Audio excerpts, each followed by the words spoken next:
출애굽기 24장 1절에서 마지막 18절까지의 말씀입니다. 출애굽기 19장부터 오늘 보고 있는 24장까지는 언약 체결에 관한 이야기입니다.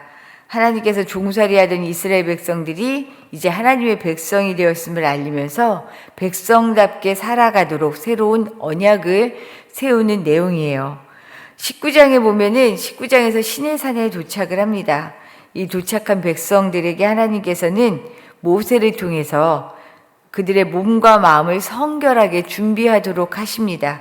그 이유가 뭐냐면 24장 오늘 말씀처럼 언약이 체결되어지는데 이 일을 위해 미리 몸과 마음을 준비하게 하셨어요. 그리고 20장에서 23장까지의 말씀을 보면 이제 백성들이 따라 살아가야 할 말씀, 십계명과 이것을 비롯한 여러 가지 율례와 법규들을 알려주셔요. 그리고 나서는 비로소 오늘 언약 체결이 이루어집니다. 하나님과 이스라엘 백성들의 언약이 체결되어지는 이 과정들을 통해서 우리의 삶을 한번 돌아보려고 해요. 뭐냐면 우리도 동일하게 당신 나라의 백성으로 살아가도록 부르셨죠. 그 약속을 우리가 받고 기억하고 있습니다. 그 약속을 기억하며 약속의 자녀로서 삶이 어떤 것인지 돌아보는 시간을 가지려고 합니다.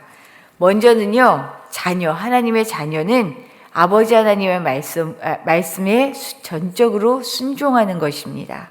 전적으로 순종하는 것. 하나님께서 지금 이스라엘 백성과 언약을 맺으시죠. 이것은 사실 이스라엘 자손이 애굽 땅을 떠난 지 3개월이 되었을 때 그때 그들이 시내 광야에 이르러서 하나님께서 하신 말씀입니다. 이 말씀이 이루어지고 있는 것이에요. 그때 하신 말씀이 너희가 내 말을 듣고 내 언약을 지키면 너희는 모든 민족 중에서 내 소유가 되겠고 너희가 내게 제사장 나라가 되며 거룩한 백성이 되리라. 이 말씀을 하셨거든요. 이 말씀이 이루어지는 것입니다. 이와 같은 언약 체결을 준비한 준비를 위해서 모세를 통해 하나님께서 백성들에게 말하라고 하십니다. 그 말씀이 출애굽기 19장 8절에 나오는데 이 준비를 하라라는 말씀에 대해서 이 이야기를 모세를 통해 들은 백성들이요 일제히 응답했다라고 얘기해요. 일제히 응답하였는데 이들의 응답이 뭐였냐면 여호와께서 명령하신 대로 우리가 다 행하겠습니다 라고 대답해요. 하나님의 말씀대로 살겠습니다 라는 거예요. 이 말을 들으시고는 하나님께서 십계명을 주셨고 또 구체적인 법규, 율례를 주시거든요. 종에 관해서, 폭행에 대해서, 배상에 대해서, 공평에 대해서 너희들이 이런 일을 만날 때 이렇게 해야 한다라고 구체적인 삶의 방법들을 말씀해 주시죠.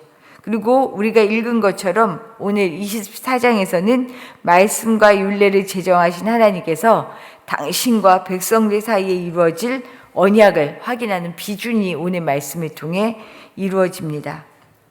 근데 오늘 1, 2절 말씀을 보면요. 세 부류로 나뉘어져요.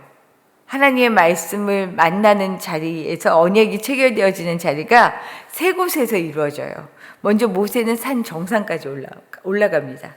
그리고 아론과 그의 아들들인 나답과 아비후 그리고 70명의 장로는요. 산 중턱쯤에 머무르게 해요. 그런가 하면 백성들은 산 아래 올라오지 못하게 합니다. 이 과정에서 모세는 하나님으로부터 들은 모든 말씀과 율례를 백성에게 전달하게 되는데 이 말을 들은 백성들은 오늘도 여전히 한결같은 대답으로 응답합니다. 이것이 3절 하반절에 나와요. 3절 하반절에 보면 이렇게 말합니다. 여호와께서 말씀하신 모든 것을 우리가 준행하리이다. 행하겠습니다. 말씀대로 살겠습니다. 준비할 때부터 대답했던 것처럼 지금도 여전히 백성들이 이렇게 대답해요. 백성들의 응답을 듣자 모세는 12지파가 맹세하며 서 있던 그 장소에 12기둥을 세웁니다. 그리고 예배의 단, 제단을 쌓죠. 이어서 하나님을 향한 헌신의 번제가 드려지고요. 백성들 사이의 연합을 의미하는 화목제를 또한 드리면서 이때 드린 피의 절반은 제단에 뿌립니다. 그리고 나머지 절반을 가지고 와서 백성들에게 뿌려요. 그리고 산 위에서 받은 명령인 언약서, 기록을 해둔 언약서를 가지고 와서 백성들에게 낭독합니다. 언약식이 이루어지고 있는 거죠. 그러자 이들은 또다시 응답합니다. 여호와의 모든 말씀을 우리가 준행하겠습니다. 이렇게 해서 하나님과 백성들 사이에 언약이 체결되어지는 거예요. 이제 너희가 이 말을 다 듣고 내 언약을 지키면 너희는 민족 중에서 내 소유가 되고 너희가 내게 제사장 나라가 되며 거룩한 백성이 될 것이다 라고 하신 이 언약이 지금 드디어 체결이 된 거죠. 그런데 이 희생 제물의 피, 반은 제단에 쏟고 반은 백성에게 뿌린 이 희생 제물의 피는 유월절 저녁에 자신의 피라고 나누어 주시며 우리와 새 언약을 맺으신 예수님의 피를 기억하게 합니다. 이처럼 하나님께서는 우리를 제사장 나라, 당신의 거룩한 백성으로 삼아주신 이 약속은 사실 생명으로 이루어진 약속이다라는 거예요. 예수 그리스도의 피값으로 만들어진 약속입니다. 죄에서 하나님의 자녀가 된 새 생명을 얻은 이 약속 앞에서 우리의 고백은 무엇일까요? 다른 것이 없습니다. 하나님 앞에 하나님의 말씀대로 살겠습니다 라고 하는 순종밖에는 없습니다. 아버지의 뜻을 따라 살아가겠다고 하는 전적인 순종이 자녀에게 주어진 유일한 몫이에요. 순종을 통해 우리는 하나님의 나라를 이루어가게 되어 있습니다. 이때 우리가 하나님 자녀로서 살아갈 수 있다는 거죠. 순종이라는 말이 참 그 어감 때문에 마치 나에게는 아무런 할 수 있는 것이 없고 막 끌려가는 것 같은 그런 느낌을 받게 되잖아요. 그러나 하나님 앞에서의 순종은 다릅니다. 전적으로 하나님 앞에 다 맡겨지는 것을 말해요. 사실은 살면서 우리가 할 수 있는 일이 없지요. 잘 살아가다가도 내 것이 하나 무너지면 그냥 그 앞에서 아무것도 아닌 정말 먼지 같은 존재가 되는 것을 스스로 느낄 수밖에 없는 때가 너무나 많잖아요. 그런데 이럴 때 하나님께서는 우리를 어떻게 해요? 먼지 같은 우리를 일으키셔서 새 힘을 일으켜 주시고 새 생명으로 살아가게 하시고 능력으로 우리를 인도하시잖아요. 이것이 우리예요. 순종을 하는 주님의 자녀들에게 하나님은 새 힘을 주시고 오히려 새롭게 일으키시는 능력 안에서 새 삶을 살게 하시거든요. 우리가 주님 앞에서 전적으로 순종할 수 있는 삶이 되기를 부탁드립니다. 두 번째로는요, 자녀의 삶은 늘 하나님과 교제를 나누는 잔치다라는 것입니다. 우리가 사실은 잔치 자리에 불러 모아져 있는 거예요. 9절에서 11절의 말씀을 보면 모세와 아론, 그리고 아론의 두 아들과 장로 70인은 하나님 앞에서 언약을 확정하고 비준하기 위해서 산으로 올라갑니다. 거기에서 그들은 하나님을 봐요.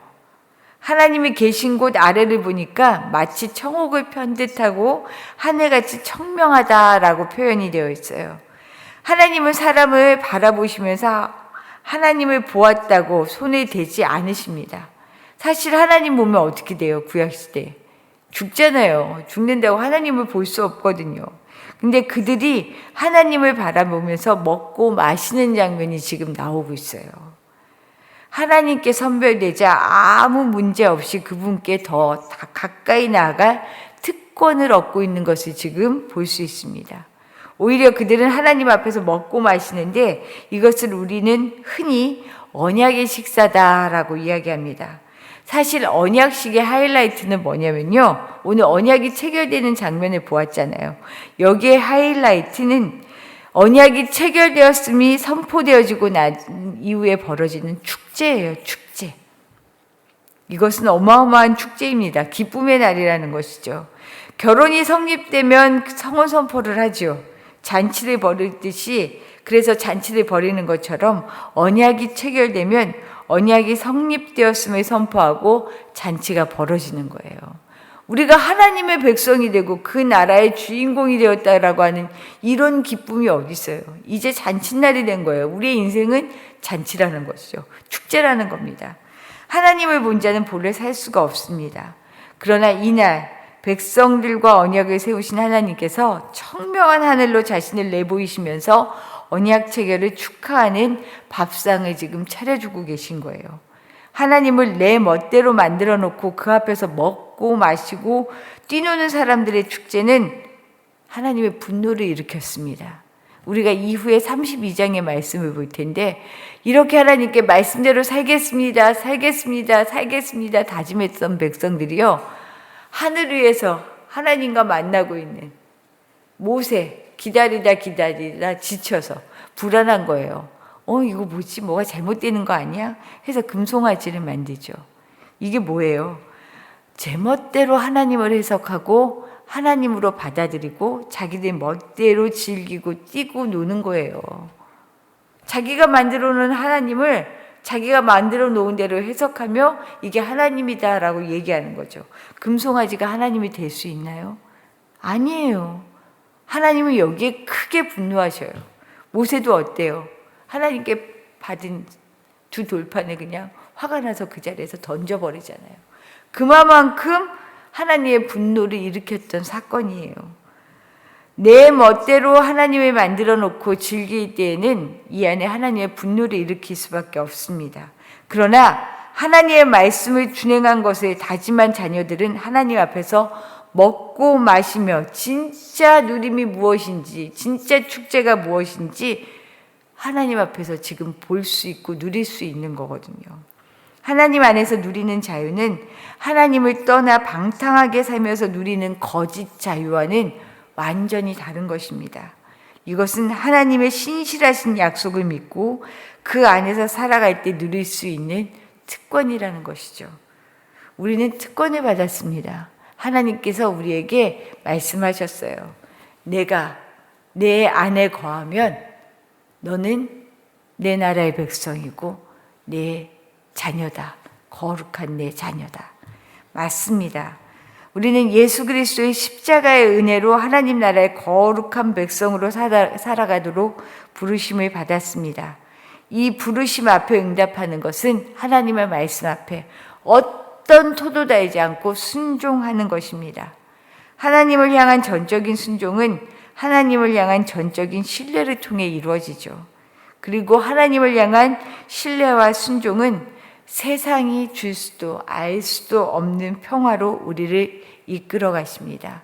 그래서 우리의 삶이 주님 안에서 주님과 누리는 축제가 되게 하시는 것이죠. 광야와 같은 거친 세상에서 우리가 만나는 현실은 참 많이 힘들어요. 포기하고 싶을 때가 많고요. 눈물 흘리는 날이 많습니다. 그러나 하나님은 이 안에서도 우리가 누리며 살아갈 축제로 우리를 축제의 상을, 밥상을 만들어 놓으시고 우리를 그렇게 살아가도록 인도해 주신다는 거예요. 오늘도 우리 주님께서 베풀어 주신 밥상, 그저 우리는 숟가락을 얹으며 살아갈 수 있는 그런 복된 날 되시기를 바랍니다. 하나님의 말씀 안에 거하는 것이 복입니다. 그것이 기쁨입니다. 그 기쁨으로 가득한 한 날 되시기를 바랍니다.